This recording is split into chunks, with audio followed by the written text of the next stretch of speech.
이 영상은 걱정을 멈추고 하나님의 계획을 신뢰하며 기적을 기대하라는 메시지를 전합니다. 성경 구절들을 통해 하나님께서 우리의 삶을 이끌고 있으며 기도를 통해 걱정을 내려놓고 평화를 누릴 수 있음을 강조합니다. 또한 작은 기적들을 인식하고 감사의 마음을 잃지 않는 것이 중요하다고 설명합니다.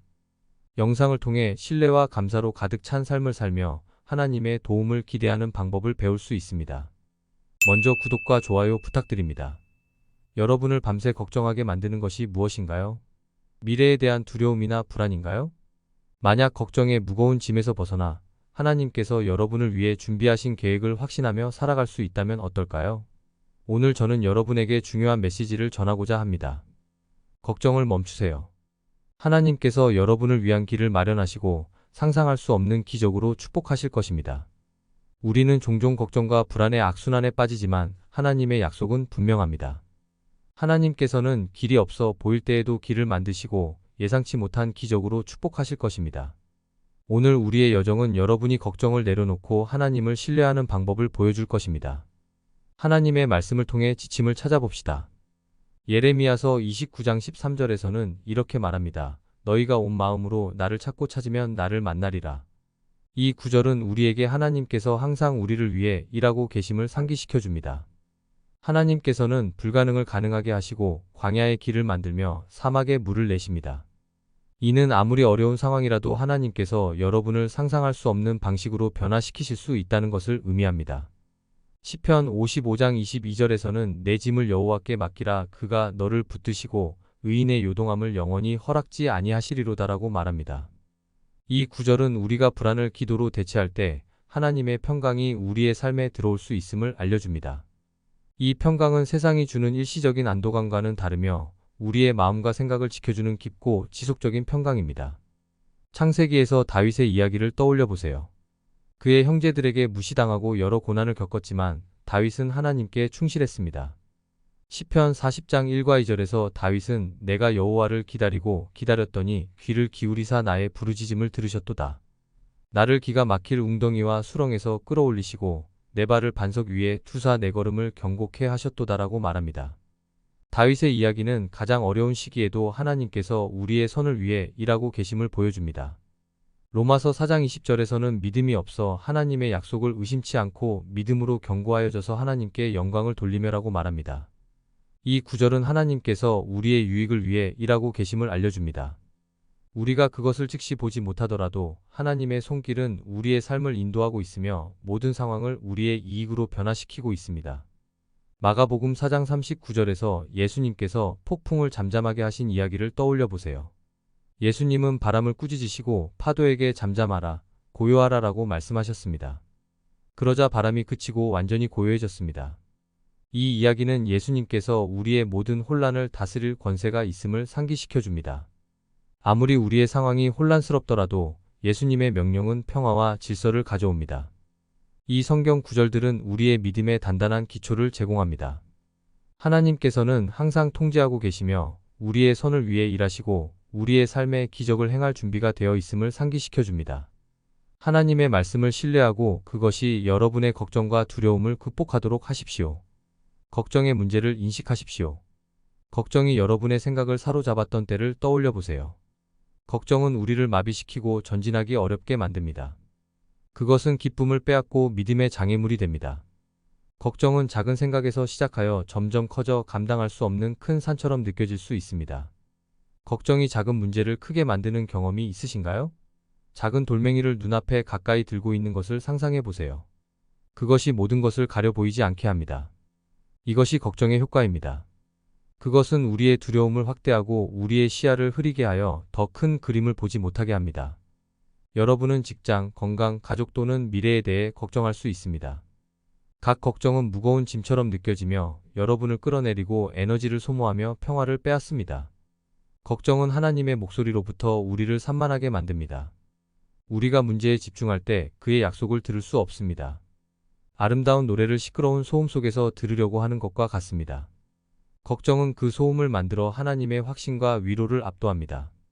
걱정은 우리의 신체 건강에도 영향을 미칠 수 있습니다. 스트레스를 유발하여 두통, 고혈압, 면역 체계 약화를 초래할 수 있습니다. 감정적으로는 불안감, 압도감을 느끼게 만듭니다. 우리는 걱정의 무거운 짐을 지기 위해 만들어지지 않았습니다. 그것은 우리에게 너무 무겁습니다. 문제를 인식하는 것이 극복의 첫 단계입니다. 걱정이 문제를 해결하지 못한다는 것을 이해하십시오. 그것은 오히려 더 많은 문제를 만듭니다. 예수님은 이렇게 말씀하셨습니다. 너희 중에 누가 염려함으로 그 키를 한 자라도 더할 수 있느냐? 마태복음 6장 27절. 걱정은 헛된 일입니다. 대신 예수님은 우리에게 우리의 짐을 그에게 맡기라고 초대하십니다. 시편 55장 22절. 이제 우리가 걱정의 문제와 그것이 우리의 삶에 미치는 영향을 확인했으니 해결책으로 넘어가 봅시다. 어떻게 걱정을 넘어서 평화를 찾을 수 있을까요? 답은 하나님의 약속에 있습니다. 하나님의 약속을 신뢰하십시오. 하나님의 약속을 신뢰하는 것은 우리의 믿음의 기초입니다. 하나님의 약속은 폭풍우 속에서 움직이지 않고 흔들리지 않는 바위와 같습니다. 삶이 압도적으로 느껴지고 앞으로 나아갈 길이 보이지 않을 때 하나님의 말씀이 희망과 확신을 주기 위해 가득 차 있다는 것을 기억하십시오. 여기까지 시청해주고 계시면 구독, 좋아요 부탁드립니다. 시편 37장 4절에서 하나님은 이렇게 말씀하십니다. 또 여호와를 기뻐하라. 그가 내 마음의 소원을 내게 이루어 주시리로다. 이 구절은 하나님의 계획이 여러분의 삶을 위한 계획이라는 강력한 상기입니다. 모든 것이 불확실하게 보일 때조차도 그는 여러분의 상황을 알고 있을 뿐만 아니라 축복을 가져다 줄 구체적인 목적과 계획을 가지고 있습니다. 아브라함의 이야기를 떠올려 보십시오. 하나님은 그에게 많은 민족의 아버지가 될 것이라고 약속하셨습니다. 그의 나이가 많고 이 약속이 불가능해 보였음에도 불구하고 아브라함은 하나님을 신뢰했습니다. 로마서 4장 20절에서 이렇게 말합니다. 그가 믿음이 없어 하나님의 약속을 의심치 않고 믿음으로 견고하여져서 하나님께 영광을 돌리며. 아브라함의 하나님의 약속에 대한 신뢰는 그에게 아들 이삭을 가져다 주었을 뿐만 아니라 수많은 세대의 기초를 세웠습니다. 의심이 들어올 때마다 하나님이 역사 속에서 얼마나 신실하셨는지를 상기하십시오. 그가 어떻게 이스라엘 백성을 이집트에서 이끌어내셨고 광야에서 만나를 제공하셨으며 예수 그리스도를 통해 그의 약속을 이루셨는지를 기억하십시오. 이 모든 신실함의 행위는 그의 약속에 대한 흔들림 없는 헌신의 증거입니다. 요한복음 14장 1절에서 또 하나의 아름다운 예가 있습니다. 너희는 마음에 근심하지 말라. 하나님을 믿으니 또 나를 믿으라. 이는 여러분이 어떤 상황에 처해 있든지 하나님이 그것을 여러분의 선으로 바꿀 수 있다는 것을 의미합니다. 그가 보이지 않더라도 그는 항상 일하고 있으며 궁극적으로 여러분의 유익을 위한 계획을 짜고 있습니다. 하나님의 약속을 신뢰하는 것은 상황이 그렇지 않다고 해도 그의 말씀을 붙잡는 것입니다. 그것은 그의 타이밍이 완벽하고 그의 방법이 우리의 것보다 높으며 그의 우리에 대한 사랑이 헤아릴 수 없음을 믿는 것입니다. 이 신뢰는 수동적이지 않습니다. 그것은 그의 약속을 능동적으로 상기하고 믿음에 굳게 서는 것을 요구합니다. 하나님의 약속을 신뢰하면서 여러분은 그와 더 깊은 관계를 구축합니다. 여러분은 자신의 이해에 의지하는 것이 아니라 그의 지혜와 인도에 의지하는 법을 배우게 됩니다. 잠언 3장 5와 6절에서 이렇게 격려합니다. 너는 마음을 다하여 여호와를 신뢰하고 내 명철을 의지하지 말라. 너는 범사의 그를 인정하라. 그리하면 내 길을 지도하시리라. 이제 하나님의 약속을 신뢰하는 것의 중요성을 탐구했으니 그 신뢰를 행동으로 옮기는 방법에 대해 이야기해 봅시다. 이 신뢰를 행동으로 옮기는 가장 강력한 방법 중 하나는 기도를 통해서입니다. 우리가 기도할 때 우리의 초점을 걱정에서 하나님의 신실함으로 옮깁니다. 기도가 우리의 관점을 어떻게 변화시키고 하나님의 신뢰를 어떻게 깊게 만드는지 살펴봅시다. 기도에 초점을 맞추십시오. 걱정이 밀려올 때 기도로 돌이키십시오. 베드로전서 5장 7절은 우리에게 상기시킵니다. 너희 염려를 다 주께 맡기라. 이는 저가 너희를 권고하심이니라. 기도는 우리의 초점을 문제에서 하나님의 능력으로 전환시킵니다. 그것은 답답한 방에 신선한 공기를 들여오는 것과 같습니다. 기도는 분위기를 변화시킵니다. 기도를 친한 친구와의 대화처럼 생각해 보십시오. 여러분은 화려한 말이나 긴 연설이 필요 없습니다. 단순히 마음에 있는 것을 하나님께 말하세요. 두려움, 희망, 피로를 그에게 이야기하세요. 자녀가 사랑하는 부모에게 말하는 것을 상상해 보십시오. 그것은 정직하고 직접적이며 신뢰로 가득 차 있습니다. 기도는 또한 우리의 짐을 풀어주는 강력한 도구입니다. 마태복음 11장 28절에서 예수님은 이렇게 말씀하십니다. 수고하고 무거운 짐 진 자들아 다 내게로 오라. 내가 너희를 쉬게 하리라. 기도할 때 여러분은 걱정을 하나님께 맡기고 그 대가로 안식을 얻습니다. 이것은 신성한 교환으로 여러분의 불안을 그의 평강으로 교환하는 것입니다. 여기에 기도에 초점을 맞추는 실질적인 방법이 있습니다. 걱정스러운 생각이 떠오를 때마다 멈추고 간단한 기도를 해보세요. 길지 않아도 됩니다. 주님, 이 문제를 당신께 맡깁니다. 라고 단순하게 말하는 것이 큰 차이를 만들 수 있습니다. 시간이 지나면서 이 연습은 하나님을 먼저 찾도록 여러분의 마음을 다시 훈련하는 데 도움이 됩니다. 또 하나의 팁은 기도 일지를 쓰는 것입니다. 걱정을 적고 그런 다음 하나님께 그것들을 맡겨달라는 기도를 쓰세요. 나중에 돌아보면 하나님이 얼마나 신실하셨는지를 볼 수 있습니다. 이것은 여러분의 믿음을 강화시키고 하나님을 계속 신뢰하도록 격려합니다. 이제 우리의 초점을 기도로 전환하는 것에 대해 이야기했으니 다음 중요한 단계로 넘어가 봅시다. 하나님의 평강을 받아들이는 것입니다. 하나님의 평강을 받아들이십시오. 하나님의 평강은 삶의 폭풍 속에서도 우리의 마음과 정신을 진정시키는 깊은 선물입니다. 거대한 격렬한 바다에 있는 작은 보트에 있다고 상상해 보세요. 파도는 높고 바람은 거세며 바다에 삼켜질 것 같은 느낌입니다. 갑자기 큰 고요가 바다에 내려앉고 파도가 잠잠해집니다. 이것이 하나님의 평강이 주는 느낌입니다. 그것은 도전이 사라지는 것을 의미하지는 않지만 하나님이 함께 계시다는 것을 알기 때문에 더 이상 두려워하지 않는 것을 의미합니다. 이 평강을 어떻게 받아들일 수 있을까요? 그것은 항복에서 시작됩니다. 걱정, 두려움, 계획을 하나님께 항복하세요. 주님, 제 삶을 당신께 맡깁니다. 제 미래를 당신께 맡깁니다. 라고 말하세요. 이 항복의 행위는 강력합니다. 왜냐하면 그것은 짐을 여러분의 어깨에서 하나님의 유능한 손으로 옮기기 때문입니다. 요한복음 14장 27절에서 예수님은 이렇게 말씀하십니다. 평안을 너희에게 끼치노니 곧 나의 평안을 너희에게 주노라. 내가 너희에게 주는 것은 세상이 주는 것과 같지 아니하니 너희는 마음에 근심하지도 말고 두려워하지도 말라. 이 말씀을 깊이 생각해 보십시오. 예수님은 우리에게 그의 평강을 주십니다. 이는 세상이 주는 것과 다른 평강입니다. 세상의 평강은 종종 일시적이고 상황에 따라 다릅니다. 그러나 예수님이 주시는 평강은 영속적이며 우리의 상황과 무관합니다. 하나님의 평강을 받아들이려면 그의 임재 속에서 시간을 보내세요. 매일 몇 분씩 조용히 하나님을 알아가고 그의 선하심을 묵상하십시오.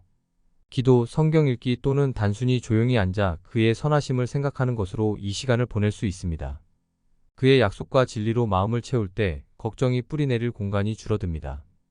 요한복음 16장 33절에서 예수님께서 이렇게 말씀하셨습니다. 이것을 너희에게 이르는 것은 너희로 내 안에서 평안을 누리게 하려 함이라. 세상에서는 너희가 환난을 당하나 담대하라. 내가 세상을 이기었노라. 예수님의 평강은 여러분의 삶의 폭풍을 동일하게 진정시킬 수 있습니다. 그의 평강은 빌립보서 4장 7절에서 약속한 대로 여러분의 마음과 정신을 지켜줄 것입니다. 하나님의 평강을 받아들이면 여러분은 그 평강의 등대가 됩니다. 사람들은 여러분의 평화로움을 보고 시련 속에서의 신뢰를 보게 될 것입니다. 이 평강은 여러분을 축복할 뿐만 아니라 하나님의 능력과 사랑을 증거하는 역할도 합니다. 하나님의 평강이 여러분의 마음을 앵커로 삼으면 여러분은 이제 그분의 손길을 볼 준비가 된 것입니다. 이 평강은 하나님이 여러분을 위해 계획하고 계신 놀라운 방법들을 목격할 준비를 시킵니다. 그것은 여러분의 눈을 열어 그분이 여러분을 위해 준비하고 있는 예상치 못한 기적들을 보게 합니다. 예상치 못한 기적들을 찾으십시오. 하나님은 종종 우리가 가장 예상하지 못한 방법으로 일하십니다. 열왕기상 17장에서 엘리야의 이야기를 기억하십시오. 하나님은 까마귀들을 보내 그에게 빵과 고기를 가져오게 하셨습니다. 하나님이 새들을 사용하여 선지자를 먹일 것이라고 누가 생각했겠습니까? 이는 하나님의 방법이 우리의 방법과 다르며 그의 방법이 우리를 놀라게 할 수 있음을 보여줍니다. 여러분의 삶에서 도움이 가장 예상치 못한 곳에서 온 경험을 생각해 보십시오. 아마도 힘든 날에 낯선 사람의 친절한 말이나 예상치 못한 기회가 있었을 것입니다. 이것은 우연이 아닙니다. 그것은 하나님의 예상치 못한 기적들입니다. 때로는 문제에 너무 집중하여 주변에서 일어나는 작은 기적들을 놓치곤 합니다. 매일 잠시 시간을 내어 이러한 신호들을 찾아보십시오. 문제를 해결하는 갑작스러운 아이디어, 적절한 순간에 연락하는 친구, 혼란 속에서 평화로운 느낌 등 하나님은 항상 일하고 계시며 우리가 즉시 보지 못할 수도 있는 축복과 방법을 조율하고 계십니다. 예수님이 5개의 빵과 2마리의 물고기로 5,000명을 먹이신 이야기를 기억하십시오. 제자들은 적은 양의 음식만을 보았지만 예수님은 기적이 일어날 것을 보셨습니다. 여러분의 삶에서도 작고 보잘것없어 보이는 것이 놀라운 일의 시작일 수 있습니다. 하나님께서 여러분의 노력을 배가시키고 풍성히 제공하실 것을 믿으세요. 매일 하나님의 손길을 볼 수 있는 마음과 눈을 열어 두십시오. 기도하며 하나님의 손길을 여러분의 일상에서 보도록 기대하십시오. 그가 놀라운 방법으로 나타나시기를 기대하고 그의 축복을 받을 준비를 하세요. 이러한 예상치 못한 기적들을 인식하기 시작하면 여러분의 마음은 자연스럽게 감사로 넘쳐날 것입니다. 감사는 단순한 고맙습니다를 말하는 것 이상의 의미입니다. 그것은 여러분의 삶의 모든 부분에서 하나님의 손길을 보고 그의 선하심을 인정하는 것입니다. 이제 감사를 통해 여러분의 관점을 어떻게 변화시키고 믿음을 깊게 만들 수 있는지 살펴봅시다. 감사 속에서 살아가십시오. 감사는 걱정의 어둠 속에서 빛과 같습니다. 우리가 부족한 것에 집중하기 쉽지만 우리가 가진 것에 초점을 맞추면 우리의 관점이 변화하고 희망이 피어납니다. 매일 감사 속에서 살아가는 6가지 방법이 있습니다. 첫째, 여러분의 축복을 세어보십시오. 매일 잠시 시간을 내어 여러분의 축복을 세어보세요. 지붕 아래의 집, 식탁의 음식, 가족과 친구들의 사랑처럼 단순한 것들일 수 있습니다. 우리 삶의 좋은 점을 인정할 때 어려운 시기를 견딜 수 있는 감사의 정신을 키울 수 있습니다. 둘째, 작은 것들 속에서 기쁨을 찾으십시오. 종종 작은 순간들이 우리에게 가장 큰 기쁨을 줍니다. 분홍색과 주황색으로 하늘을 물들이는 일출, 쌀쌀한 아침에 따뜻한 커피 한 잔, 공원에서 아이들이 뛰노는 웃음소리 등. 이 단순한 즐거움은 도전 속에서도 주변의 아름다움을 상기시켜줍니다. 셋째, 매일 감사의 표현을 하십시오. 간단한 고맙습니다의 힘을 과소평가하지 마세요. 경청해주는 친구에게나 문을 열어주는 낯선 사람에게 감사의 표현을 하세요. 감사의 표현은 연결을 촉진하고 긍정적인 영향을 미칩니다. 감사는 단순한 말뿐만 아니라 행동으로도 표현해야 합니다. 주변 사람들과 축복을 나누세요. 친절한 행동, 격려의 말, 단순한 미소를 통해 감사의 마음을 표현하세요. 감사 속에서 살아가는 것은 하나님께서 여러분에게 준비하신 축복의 풍성함을 열어줍니다. 매일매일 감사의 마음을 선택합시다. 불확실성 속에서도 항상 감사할 것이 있다는 것을 알고 감사의 삶을 선택합시다. 오늘 저는 여러분에게 신앙의 한 걸음을 내디디라고 도전합니다. 걱정이 시작될 때마다 기도로 대체하십시오. 하나님이 이미 여러분의 삶에서 일하고 계시며 길을 만드시고 예상치 못한 축복을 준비하고 계심을 신뢰하십시오. 그의 기적을 기대하며 사십시오. 걱정을 내려놓고 하나님의 약속을 붙잡으십시오. 그가 광야에서도 여러분을 위해 길을 만들고 계심을 믿으십시오. 그의 평강을 받아들이고 기적을 기대하며 감사 속에서 살아가십시오. 하나님은 여러분을 무한히 사랑하시며 그의 계획은 선합니다. 우리의 시간을 마무리하며 기도합시다. 이 고요한 순간에 우리의 마음을 하나님께 올리며 우리의 기도에 응답하고 우리의 길을 인도하실 그의 능력을 신뢰합시다. 하늘에 계신 아버지, 걱정과 불확실성의 무게에 짓눌린 마음으로 당신 앞에 나아갑니다. 그러나 우리의 어려움 속에서도 우리는 당신의 임재와 공급의 약속을 붙잡습니다. 당신은 길이 없다고 생각되는 곳에 길을 만드시는 하나님이며 우리는 당신의 신실함을 신뢰합니다. 주님, 종종 우리의 이해에 의지하는 경향을 고백합니다. 당신의 사랑과 능력의 크기를 잊곤 합니다. 우리의 걱정을 당신께 맡기도록 도와주십시오. 당신께서 우주를 손에 들고 계심을 알고 있습니다. 우리의 믿음을 강하게 하시고 길이 불확실할 때에도 신뢰로 나아갈 용기를 주십시오. 아버지, 우리의 삶의 직물 속에 이미 엮여있는 예상치 못한 기적들에 감사드립니다. 작은 세부 사항에서도 당신의 손길을 볼 수 있는 눈을 주십시오. 당신의 선하심과 은혜에 감사하는 마음을 주십시오. 의심과 두려움의 순간에 당신의 약속을 상기시켜 주십시오. 그리스도 예수 안에서 우리의 마음과 생각을 지키는 모든 이해를 초월하는 평강을 주십시오. 당신의 임재 속에서 쉬게 하시고 당신이 항상 우리와 함께 하시며 당신의 지혜와 사랑으로 우리를 인도하신다는 것을 알게 하십시오. 용기를 가지고 매일을 믿음으로 맞설 힘을 주시고 당신이 우리를 위해 길을 만들고 계심을 알게 하소서. 예수 그리스도 우리의 구세주와 구속자이신 아들의 이름으로 이 기도를 드립니다. 아멘.